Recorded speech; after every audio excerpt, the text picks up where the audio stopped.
हे भाइयों, एक दूसरे पर दोष न लगाओ ताकि तुम दोषी न ठहरो। देखो, हाकिम द्वार पर खड़ा है।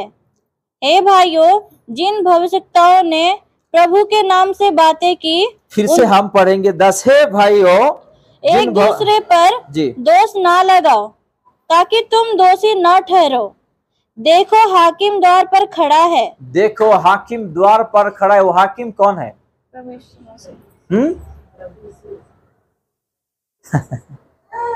वो हाकिम द्वार पर जो खड़ा है वो है शैतान। कभी भी हम लोग को वार कर सकता है। हम लोग को युद्ध में प्रस्तुत रहना है और खड़ा होना है। इस दुनिया में हमको बचाने वाले सिर्फ एक ही प्रभु यीशु मसीह, इस दुनिया में कोई है नहीं। अगर हम यहाँ पे जिंदा है या यहाँ पे जीवित होकर आए हैं प्रभु का वचन सुनने के लिए या उसका आशीष लेकर जाने के लिए, प्रभु यीशु मसीह है। आपको पता नहीं है कि आज भी शैतान जो लोगों का जीवन में जो दुर्बल है, वो वीकनेस है, उसी वीकनेस से उसको लेकर के जाने के लिए वो घूम रहा है और उसको मारने के लिए कोशिश कर रहे हैं। बहुत लोग आज उसके हाथ में गिरे हुए हैं। जो लोग आज कोई नशा करते हैं, आज कोई दारू पीते हैं, या कोई खैनी खाता है, या कोई व्यभिचार करते हैं, या कोई अलग अलग चीजों में चले गए हैं, शैतान आज उसको ऐसा ही लेकर के जा रहा है। हमारे जीवन को सजाना है।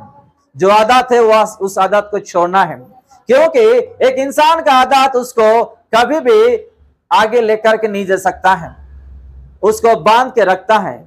अगर उस आदत से छुटकारा पाना है तो प्रभु यीशु मसीह और इस पवित्र वचन से वो छुटकारा पाएंगे।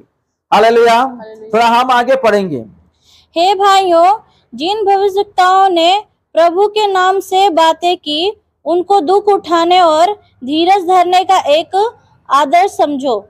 देखो, हम धीरज धरने वालों को धन्य कहते हैं। तुमने अय्यूब के धीरज के विषय में तो सुना ही है, और प्रभु की ओर से जो उसका प्रतिफल हुआ उसे भी जान लिया है। बस हम यहाँ पे देख रहे हैं कि अय्यूब के बारे में यहाँ पे हम देख रहे हैं एक छोटी सी लाइन। अय्यूब का जीवन में क्या हुआ था? जब वो प्रभु से बढ़ रहा था, पवित्र होकर के जीवन बिता रहा था, और उसका जीवन में धन दौलत है, हर चीज यीशु ने उसको दिया था, तो शैतान ने क्या किया?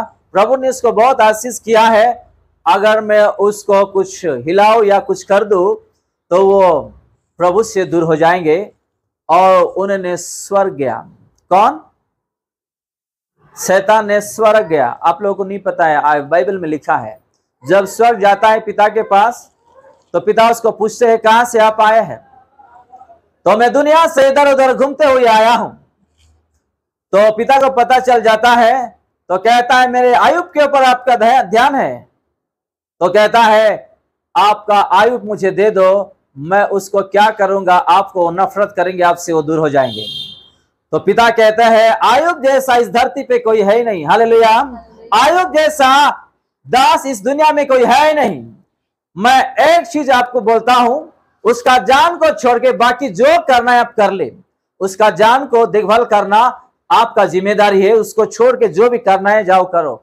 शैतान स्वर्ग से खुशी होके वापस आ जाता है तो उसके बेटे लोगों को मार देता है, और जो भी भेद बकरी पूरा नष्ट हो जाता है, हर चीज नष्ट हो जाता है, और आखिरी एक चीज बचा हुआ रहता है, उसका शरीर।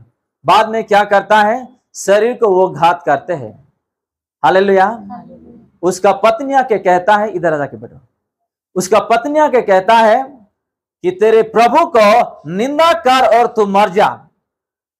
आज भी बहुत सारे परिवार में, जीवन में लोग ऐसे ही करते हैं। जब परीक्षा आता है, दुख आता है, बीमारी आता है, चिंता आता है, पैसे का कमी हो जाता है, या नौकरी नहीं मिलता है, शादी नहीं होता, बच्चे नहीं होते, या कहीं कर्जे हो जाते हैं, या बीमारी से ठीक नहीं होते, आज भी प्रभु यीशु मसीह को निंदा करते हैं। लेकिन अय्यूब जो है निंदा नहीं किया है, उसका मुंह को पवित्र करके वो रखा था, और वो उसका विश्वास जो है यीशु के पर था। उसके दोस्त भी आए, और वो दोस्त भी, तीनों दोस्त उसको इल्जाम लगाए हैं, आपने गलत किया है, कुछ पाप किया है, इसीलिए ये सारा चीज आपके ऊपर आया है। लेकिन अय्यूब जो है कुछ नहीं कहता था। हमारे जीवन में भी आज वैसे ही होगा। अगर आप लोगों का जीवन में बीमारी है या कर्जा है या कहीं आप लोग झगड़े में है या पैसे का परिस्थिति खराब है या परिवार में कोई शांति में नहीं है, वही टाइम पे शैतान आके आपसे बात करेंगे। कहाँ है आपका प्रभु यीशु मसीह? कहाँ है आपका वचन? कहाँ है आपका विश्वास जो आज तक आप कलीसिया जा रहे, प्रार्थना कर रहे? क्यों आप ठीक नहीं हो पा रहे हैं? क्यों आपका कर्जे से आप छुटकारा नहीं पा रहे? क्यों आप लोग का जीवन में शांति नहीं है? क्यों आप लोग बीमारी से ठीक नहीं हो पा रहे? वही समय में यीशु का नाम लेके शैतान आके बात करेंगे आपसे और आपको यीशु से दूर कर देंगे। कौन? शैतान। लेकिन आयुब को जो जीवन में जो आशीष था, जो विश्वास था, वो कभी हटाया नहीं।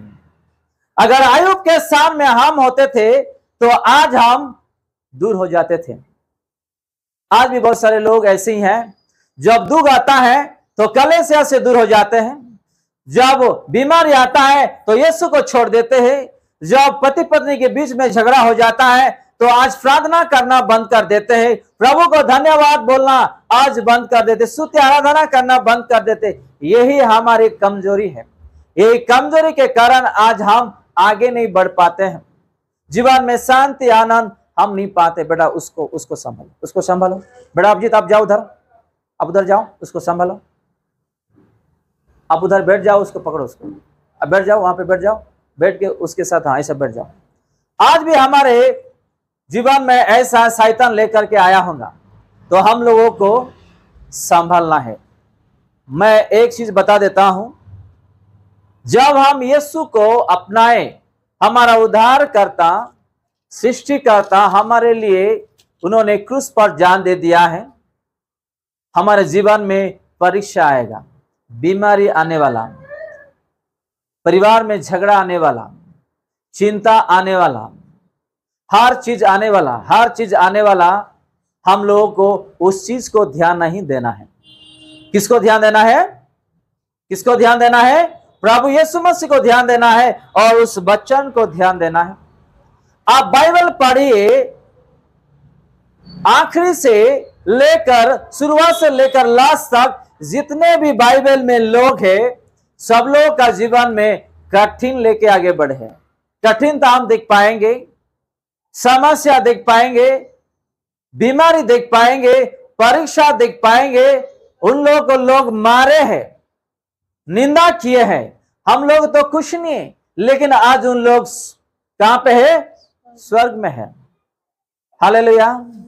इस 50-60 साल का जीवन के लिए हम लोगों को पीछे हटना नहीं है, हम लोगों को चिंता नहीं करना है, हम लोगों को आगे बढ़ते जाना है। आगे थोड़ा पढ़ेंगे हम। जिससे प्रभु की अत्यंत करुणा जी और दया प्रकट होती है। पर हे मेरे भाइयों, सबसे श्रेष्ठ बात यह है कि शपथ न खाना, न स्वर्ग की, न पृथ्वी की, न किसी और वस्तु की, पर तुम्हारी बातचीत हाँ की हाँ और नहीं की नहीं हो, कि तुम दंड के योग न ठहरो। देखो, हम यहाँ पे देख रहे हैं, यहाँ पे शपथ नहीं लेने के लिए। क्या नहीं लेने के लिए? शपथ नहीं लेने के लिए। आज भी बहुत सारे लोग शपथ लेते हैं। कैसे? जब हम किसी को विश्वास ठहराने के लिए जब हम किसी चीज बोलते हैं, तो अगर उन लोग विश्वास नहीं करते तो माँ कसम बोलते हैं, है कि नहीं?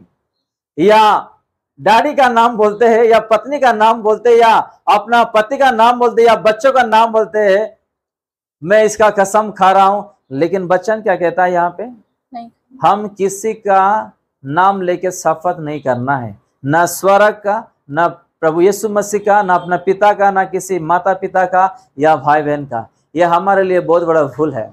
बाइबल कहता है कि शपथ नहीं लेना है।